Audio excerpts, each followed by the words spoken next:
ವಾಟದ ಹೊಸಹಳ್ಳಿಯ ಕೆರೆಯಲ್ಲಿ ಅಪರಿಚಿತ ಮಹಿಳೆ ಶವ ಪತ್ತೆ.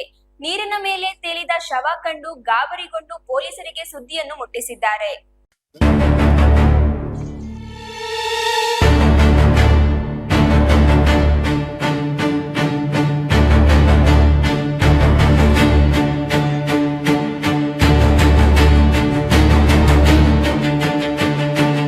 ವಾಟದ ಹೊಸಹಳ್ಳಿ ಕೆರೆಯ ದಡದಲ್ಲಿ ಸುಮಾರು 40 ವರ್ಷದ ಮಹಿಳೆಯ ಶವವೊಂದು ನೀರಿನ ಮೇಲೆ ತೇಲಿದೆ.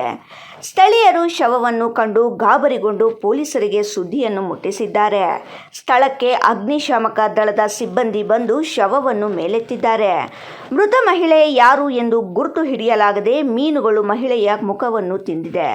ಇನ್ನು ಗೌರಿಬಿದನೂರು ಗ್ರಾಮಾಂತರ ಠಾಣೆಯ ಆರಕ್ಷಕರಾದ ಹರೀಶ್ ಕುಮಾರ್ ರವರು ಸ್ಥಳಕ್ಕೆ ಭೇಟಿ ನೀಡಿ ಪರಿಶೀಲನೆ ನಡೆಸಿ ತನಿಖೆ ಕೈಗೊಂಡಿದ್ದಾರೆ.